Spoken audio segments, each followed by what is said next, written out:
différents représentants des communes, Mesdames, Messieurs les directeurs et directrices des services déconcentrés de l'État, Mesdames, Messieurs les autorités policières et judiciaires, Monsieur le recteur de l'UQAM, Mesdames, Messieurs les représentants des organisations locales et internationales, Mesdames, Messieurs les directeurs d'école, chers collaborateurs, chers volontaires, distingués invités en vos rangs, titres et qualités, mes chers compatriotes.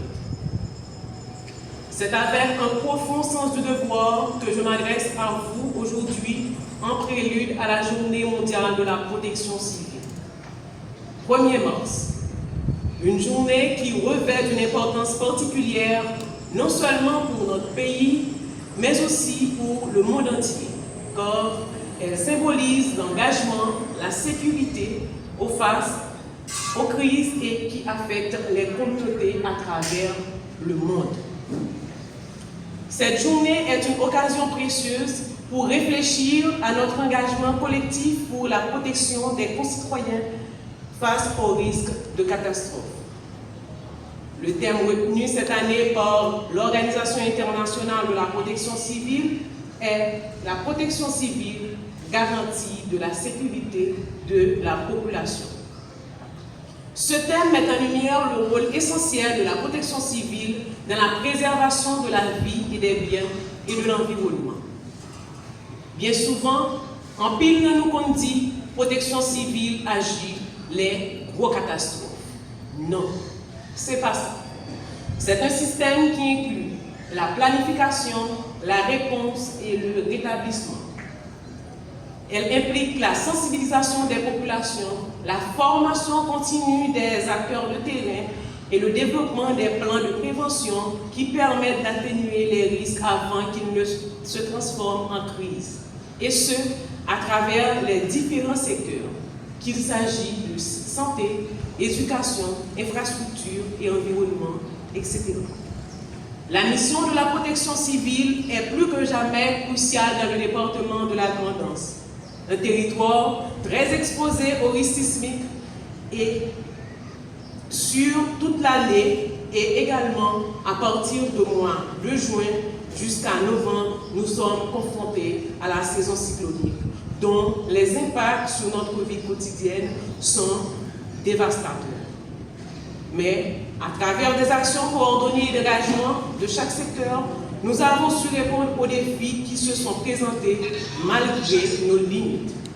Aujourd'hui, nous sommes rassemblés pour commémorer, mais aussi pour redoubler d'efforts en lançant les activités préparatoires de la saison cyclonique 2025 qui s'annonce encore hyperactive selon les experts.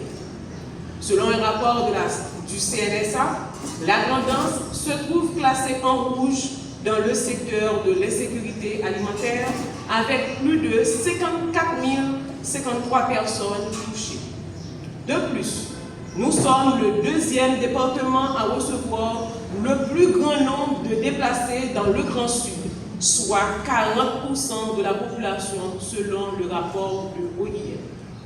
Dans les communes de Corail et de Beaumont, seulement, nous avons accueilli plus de 18 460 personnes selon une enquête menée par la direction départementale de la Grande-Anse de la protection civile. En raison des difficultés liées à l'insécurité et au transport, nos institutions sanitaires manquent d'étrans et de médicaments. Nos routes intercommunales sont de plus en plus difficiles d'accès, ce qui pourrait empirer davantage si nous ne travaillons pas d'un commun accord. Face à cette situation alarmante, il est crucial que nos interventions, nos efforts pour renforcer la résilience des communautés à travers nos actions, des actions coordonnées, tant au niveau local que dans les communes, sont essentielles pour une meilleure préparation aux urgences. La prévention, la sensibilisation et la formation sont des éléments clés qui nous permettent d'agir efficacement dans les situations d'urgence.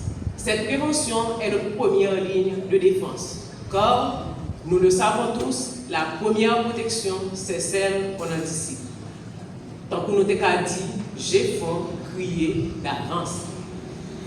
Aujourd'hui, je voudrais profiter de cette occasion pour remercier tous les membres du comité départemental de gestion des risques et des désastres de la Grand'Anse sans distinction, le personnel de la direction départementale, pour leur engagement et leur soutien continu. Vous êtes une source constante de motivation et de force pour nous tous. Et nous n'oublions pas que vous êtes des acteurs clés dans le maintien et l'amélioration de la protection civile. Je tiens particulièrement à rendre hommage à nos valeureux volontaires, notamment les brigadiers, les membres des comités communaux de protection civile, les membres des comités locaux de protection civile, les scouts, les secouristes de la Croix-Rouge, ceux qui, sur le terrain, sans relâche, au péril de leur vie, apportaient votre aide et expertise aux moments les plus critiques. Votre dévouement à servir les autres, souvent dans des conditions difficiles, est un exemple de courage et de solidarité qui inspire et doit être salué.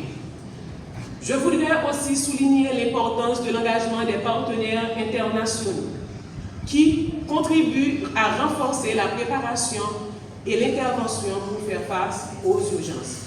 Votre soutien ne fait que pas de doute et nous permet d'aller plus loin dans nos efforts de gestion du risque. Mesdames et messieurs, en cette journée symbolique, je vous encourage à maintenir votre engagement pour la sécurité de nos populations. La protection civile, c'est l'affaire de tous. Chaque petit geste compte. Notre travail n'est jamais terminé et il nous revient à tous de déterminer à innover, à renforcer notre résilience et à nous préparer pour mieux faire face aux défis à venir. Ensemble, nous formons une grande famille de la protection civile. Et il est crucial de maintenir cet esprit d'unité et de solidarité qui nous permettra d'atteindre notre but, qui est de réduire au minimum les pertes en vie humaine sur les biens et sur l'environnement à la manifestation d'un aléa. Pour terminer, je voudrais vous encourager à participer activement dans toutes les initiatives de préparation et les mises en place pour encadrer nos populations au cours des éventuels événements hydrométéorologiques, sismiques et autres phénomènes sanitaires, sociaux, environnementaux susceptibles d'entraver la stabilité du département durant cette année. Ensemble, conjuguons nos efforts pour la protection de la population grand'ançaise. Je vous souhaite, mes chers amis, mesdames et messieurs, mes chers compatriotes, une journée enrichissante et pleine d'inspiration. Merci à vous. Vive la Grand'Anse, vive la Grand'Anse.